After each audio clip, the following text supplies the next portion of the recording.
Hello, and welcome to another episode of Millionaires Are Made. It's a show where we can believe that you can grow into a millionaire in all six aspects of health. That's right, we focus on your social health, spiritual health, your financial health, your physical health, mental health, and today we're going to focus on your intellectual health. Our topic is movies, how to improve your intellectual health with movies. If you've never seen Millionaires Are Made and this is your first time on the show, this is our show that believes that every person you meet knows something you don't, and that there's something to learn from everybody in this big, beautiful world. In the spirit of authenticity and to remove as much bias as possible, I don't even talk to or know who the guests are until about 30 minutes before the show, and we do not talk about our tips. So what you hear from them is going to be from their own life journeys and their own thoughts on how to improve intellectual health with movies. Audience, thank you so much. We love you. This is a very interactive show. Please ask your questions. Leave your comments in the chat. We do ask them live, and we will respond to them live as well. So if you have any questions on intellectual health and movies, go ahead and leave them, and we'll get them on air. If you have something that you want to share, which I know you do, we are always looking for more guests. Please feel free to sign up. The show link is being dropped below, www.millionairesaremade.com. Sign up, be a guest, come say hi. Same place if you also have a topic. Maybe you're struggling, going through a little something that you were having a little tough time, maybe don't know how to get through. We'd love to have you. We'll throw an entire show on you. We'll go find our own guests, and we'll have you have your topic be solved, hopefully, or at least have 3 little tips on how to get through it. If you love what we do, free information for everyone. I do love doing one-on-one coaching sessions. So if you want to sign up, they are free. We offer that. All I do is spend all day talking with experts. So if you want to take some of that information, feel free to sign up. That link's being dropped right now.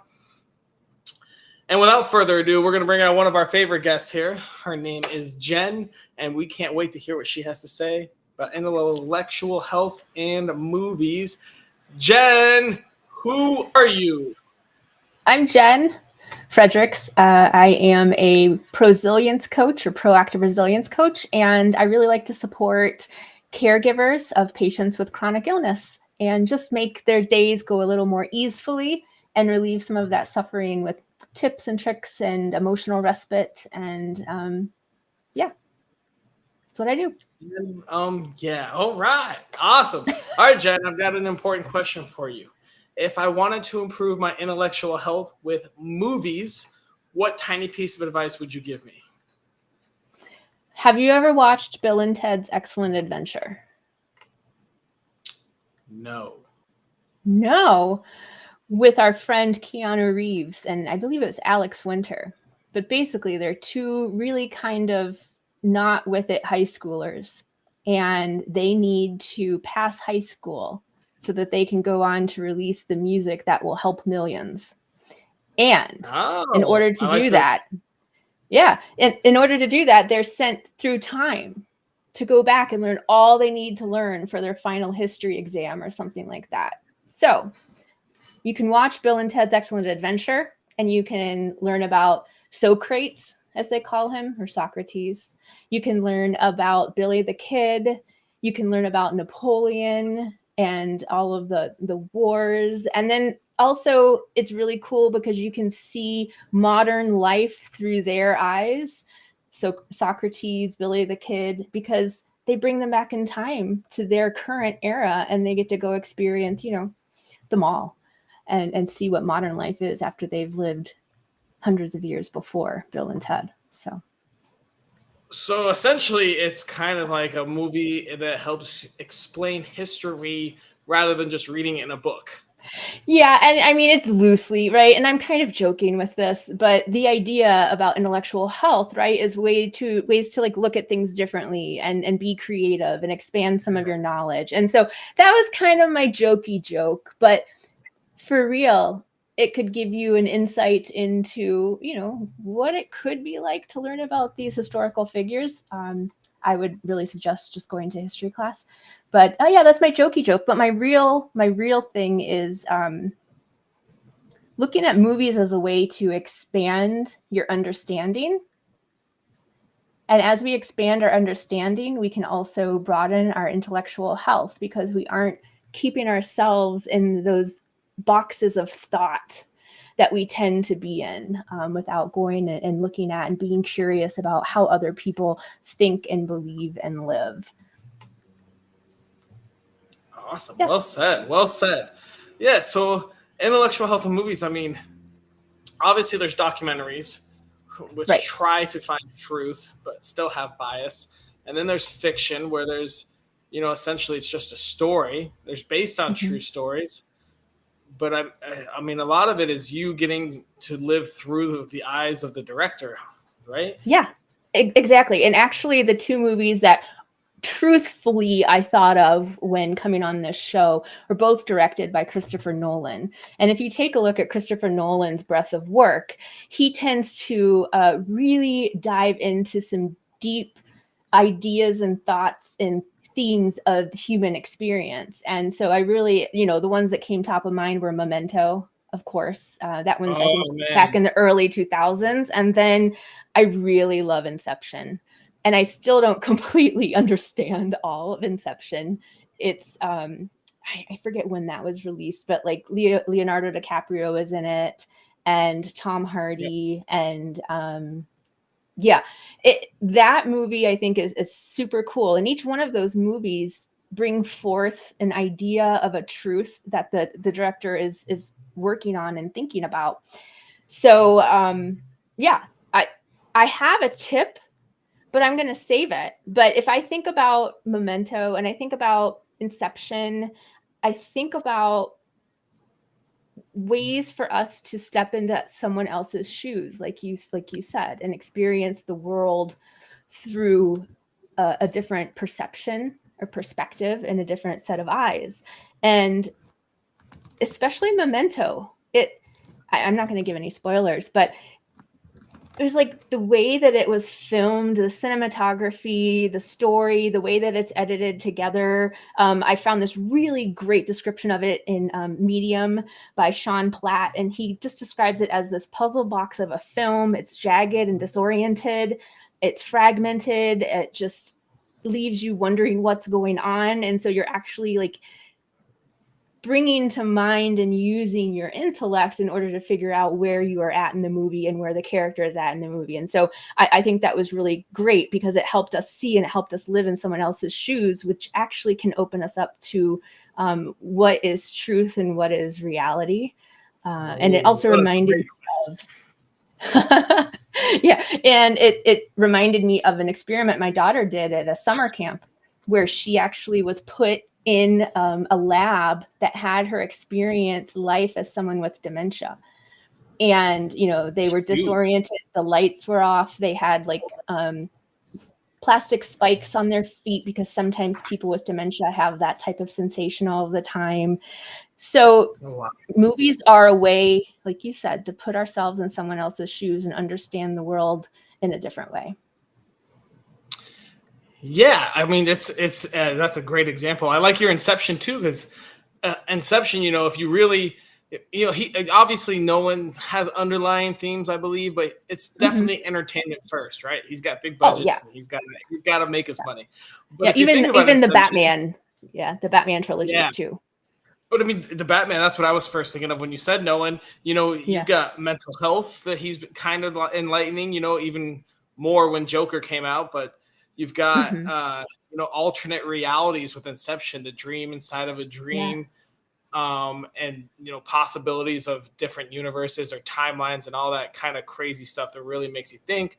But obviously he provides it and portrays it in a fun and entertaining way to do it. But I don't think anyone actually knows what's happening on an Inception. I think that's... do the actors even know? We don't know. But I love when Cobb says two things that I noted that I wanted to bring up. One, an idea is like a virus, resilient and highly contagious. The smallest seed of an idea can grow. It can grow to define or destroy you. And then that I think really connects to something he says later on, which is they say we only use a fraction of our brain's true potential, which I mean, we all know to be true. And I think that's one reason why we watch, shows like yours and read different things and talk to other people. But like that whole idea, like an idea is a virus. Even our own thoughts can be a virus and get in our head and keep us from doing things or push us forward. But I'm going to share my tip on that when we come back and talk a little later. But yeah. All right, sounds good, Jen. This sounds like a good time to move on. We're going to bring Peter out here.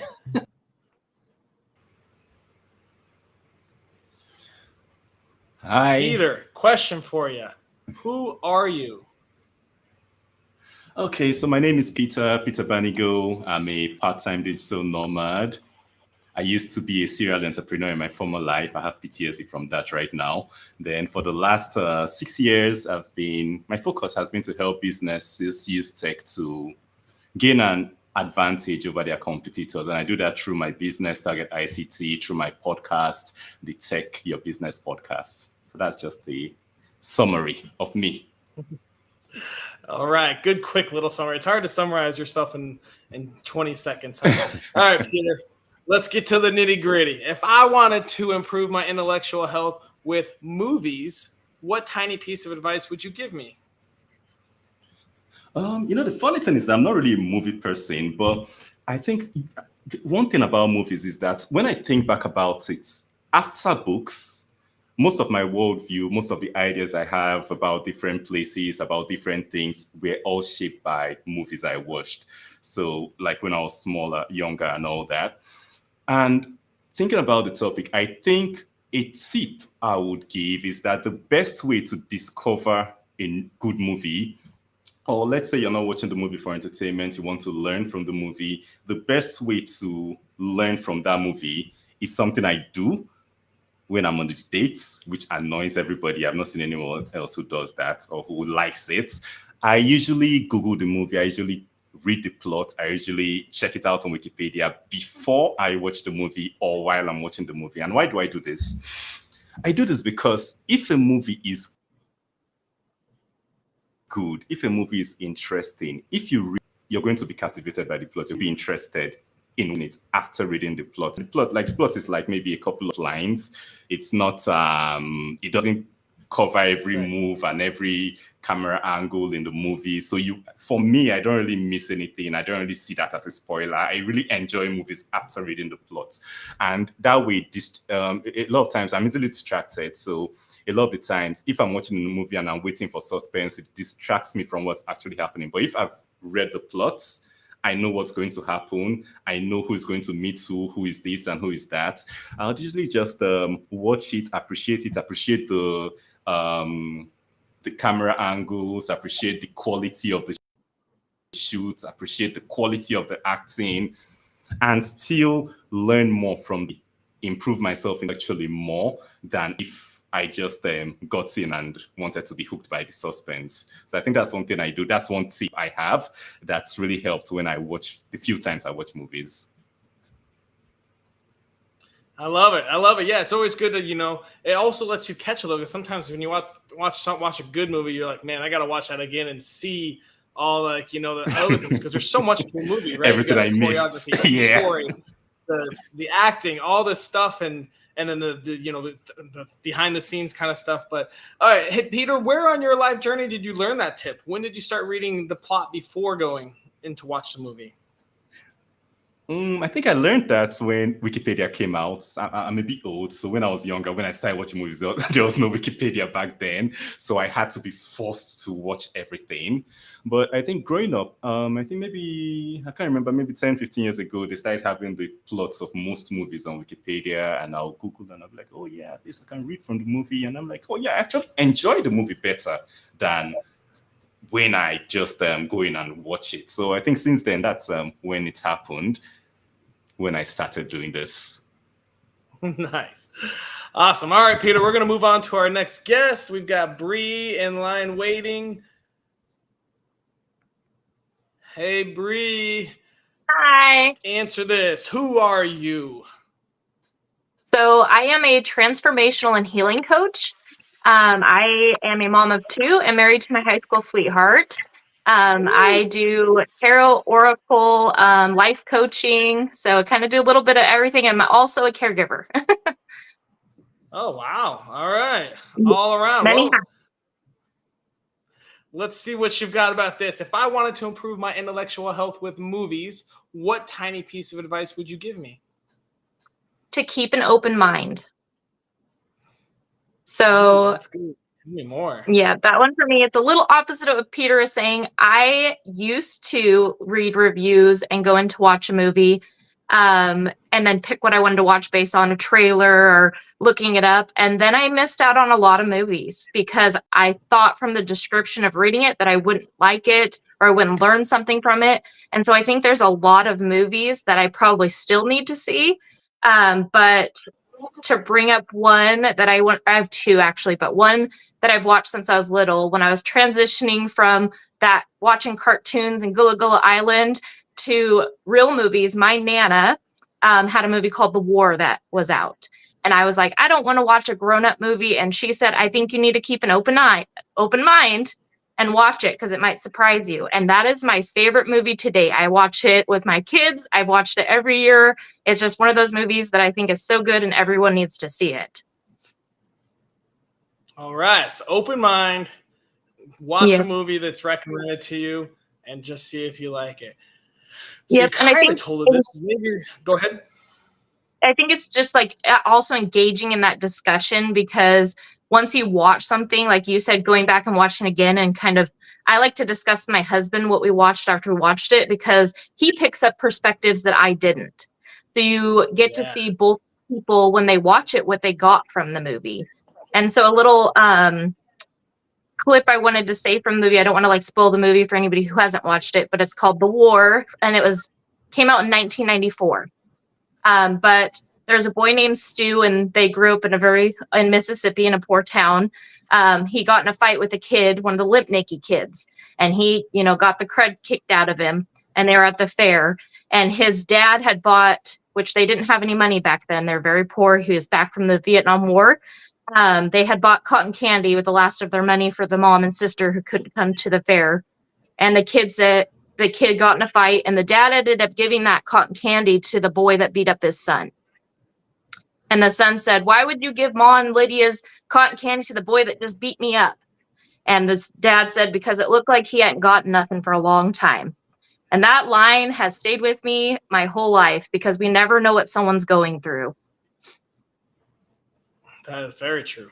Very true. So Yeah. there's a great point to your intellectual health increasing by getting a line that's written, a little entertainment, but a lot of movies, especially nowadays, have a little extra to it.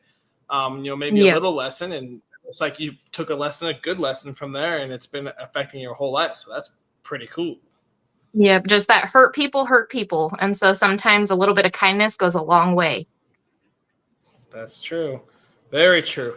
Awesome. Well, do you want to tell us a little bit more where you kind of told us about your history, but where else did you learn that info and how else has it helped you? I've always been a really deep connection person. I'm an Aquarius, so I've never been put in a box. I love to learn about people. And so when you invited me on the show, I was like, I would love this because I love to hear everybody's perspective and take from what everybody has something to give. So even as a little kid, I wanted to listen to the adults' conversations because I was just so intrigued with stories they would tell and things that were happening. So that's just something I brought with me, that caring about people is a lot better than hurting people. And so even when we're in a bad mood or angry, we can turn someone's life around just by a smile. So that's just something I bring with me. And if I got in a bad mood, I go out of my way to try to compliment somebody or try to turn their day around because I know the huge impact that it brings.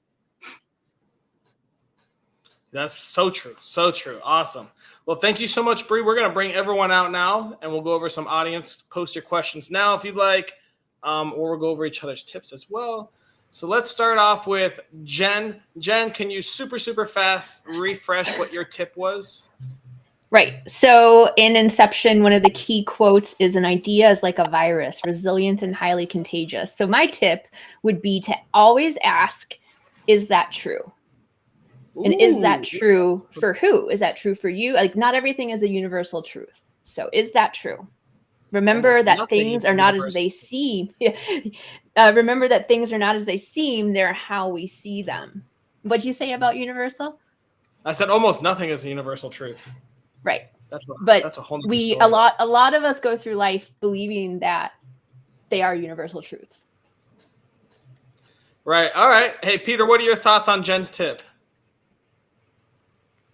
Yeah, I think I agree with her because there's one thing people say. People say try and be normal or be normal, and I always say that there's nothing like normal. There's just different.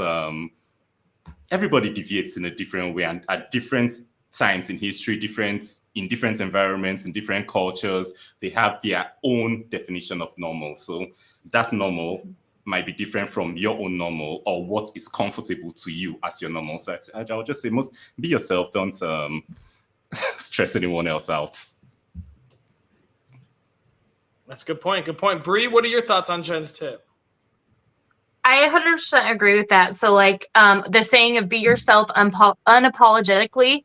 So, find your truth, find what you believe in, and don't let anybody alter that because ultimately you are the most important person. Very true. All right, so we've got a little something from the audience. I'm going to reflect a little bit. So back in my college days, my best friend then was a big movie buff, and his thing was always make sure you watch the credits because there's so many people in a movie that you never know. You know, like 3 of the actors, maybe you know the director. So every time we went to the Tuesday night 50-cent matinee, we'd have to sit there for like an extra 15 minutes and watch all the credits. What are you guys' thoughts on the people who help support the movie outside of the actors and the directors? So important. It's a cohesive unit, and it can't be brought to fruition without everyone's playing together. I have a degree in theater, and being on stage, I mean, you see everything that goes on behind the stage, even above the stage in the rigging for the lights and the mics and the props and the actors. The actors are one small piece of it, and they're the ones who are bringing it to life, the words off of the page for everyone. So it's super important to recognize everything that goes into a movie or a play or any of those types of things. All right, question from the audience. What's your favorite genre? Oh, science fiction, dystopian science fiction. All right, science fiction. I'll say dystopian. not horror movies. My husband and daughter will watch horror movies all the time, and I'll go into another room and read or something. I can't do the jump scares, but it just brings my anxiety level up too high. So I'll say not my favorite genre, horror. I'm kind of with All Jen. right. I'm no horror movies. Maybe like the dramatic, suspenseful movies. I like documentaries a lot. So, I mean, I could watch Hope Floats over and over again. So I guess I kind of like a rom-com, but then I also like the Inception and some of the ones that bring like a deeper meaning and is thought-provoking. But sometimes you just need to watch an Adam Sandler movie. Which is deep and thought-provoking. It can be. Like, it's too hot out here for a damn penguin. Yeah. I'm a big fan, like Peter, of future dystopian movies too. Oh, here we go. We got a question. What genre of films do you think are best for intellectual growth?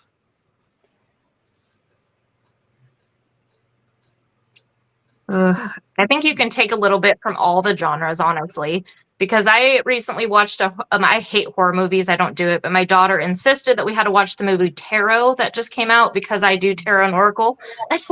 And so I actually took a deep meaning out of that movie rather than it was a scary movie. So, and then that was something we were able to discuss of what I took out of the movie was about a woman whose child was killed and taken from her.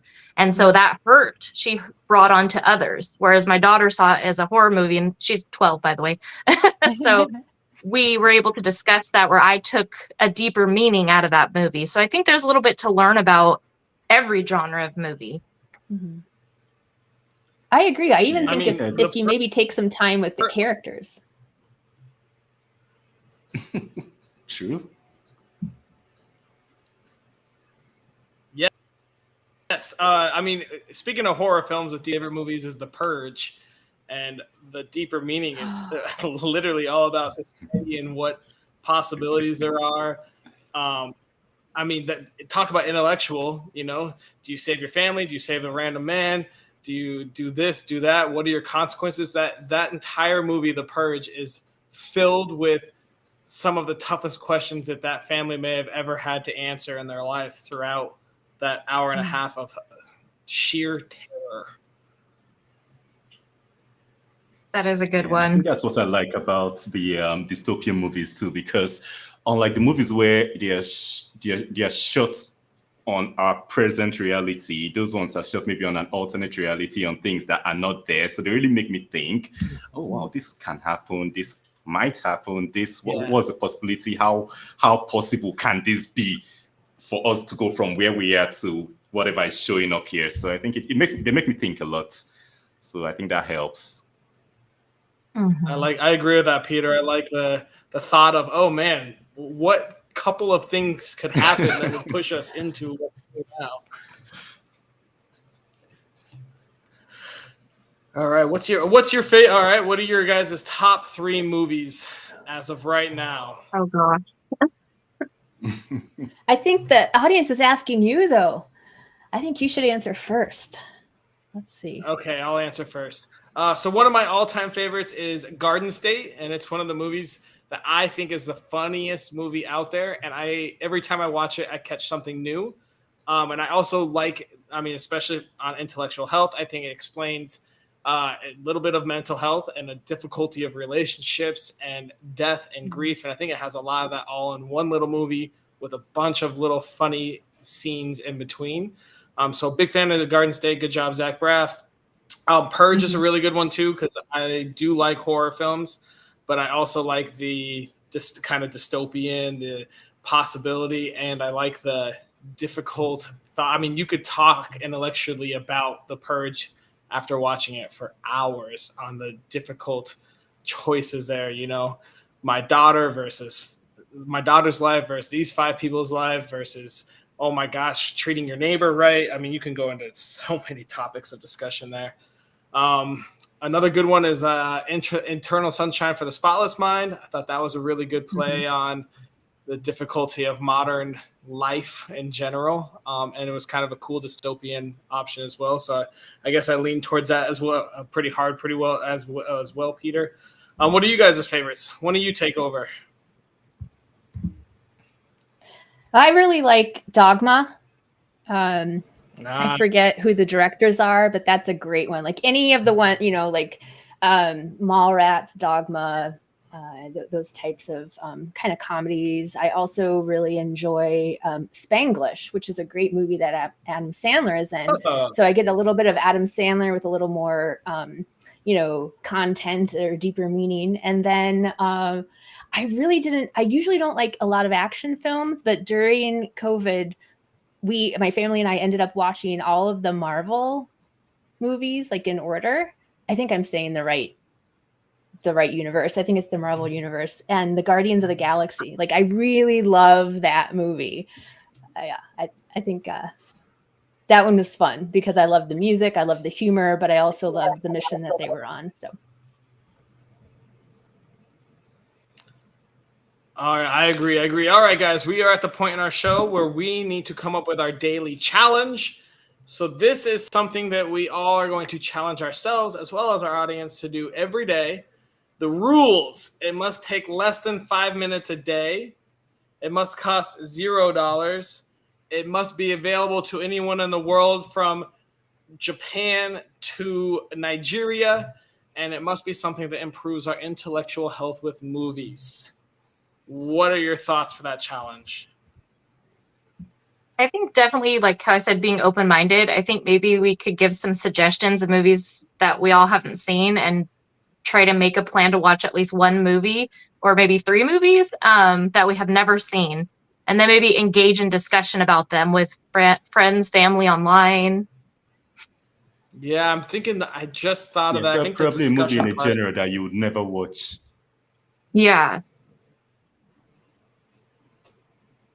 Or what about if taking a little twist on that for, those who may not have access to movies, if you just ask other people if they learned something about a movie that they wanted to share.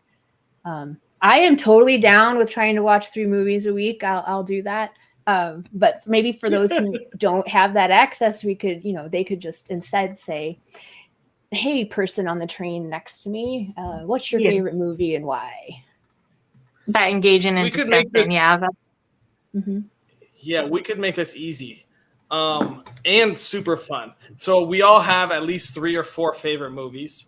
So there's 7 days in a week. So we could make, I guess you really could talk about themes, an actor, maybe a director. So it's the problem I have with talking to a stranger, like on a bus or whatever, is that they may not know that actor or they may not be a movie buff. But I do like the idea. Maybe we just ask someone else, ask a stranger, or screw it. You can ask your friends and family what their top 3 movies are. So we start learning other people's movies and then asking them why for each one and making them describe it. That should take less than 5 minutes. What's your top 3 movies and why? How do you guys feel about that? Yeah. And then I'd like to just bring up the whole thing too of like being in awareness, right? Let's stay in awareness when people are sharing this information, kind of like you were saying, Bree, and you were saying too, Peter, about keeping open mind and learning new things. So when they share this, be open-minded about it, and then you can ask yourself, hey, is that true for me? And also depending on the person, if it's a random person on the street, maybe you don't care much about their opinion and go watch the video. But if it's like your partner or your mom and you're like, oh, I haven't seen that movie, that's one of your favorites, and you're like, shit, and then you go watch it, and now you can connect with your mother as well too, or whoever recommended that to you. I love ask someone about their 3 favorite movies and why. I think that's actually really cool. Any other thoughts to add to it? I don't think so. I think that's pretty to the point, easy for all of us to do. Yeah, I think that's simple. Everyone's seen movies. Everyone can watch it. Awesome. All right, well, we got our daily challenge in. Thank you guys for everything. We're going to wrap up this show real quick. I'm going to put you guys backstage. Movie sayings. I know you wanted a challenge for 3 movies in a week, but that's more than 5 minutes a day. Just wanted to thank you all for watching Millionaires Are Made. This concludes our show. We got 3 awesome guests, 3 awesome tips, intellectual health and movies, and how people always say, why wasting your life away with TV, movies, and that stuff. But really, someone creates it. It's art. There's people that do a lot of things that go into it, from sound to audio, those are the same thing, to visuals and costume design, all sorts of stuff. Hope you learned a little bit something. Our challenge is to spend every day, ask 3 people about their favorite movies and why. That's the key thing. Let's learn. Let's grow.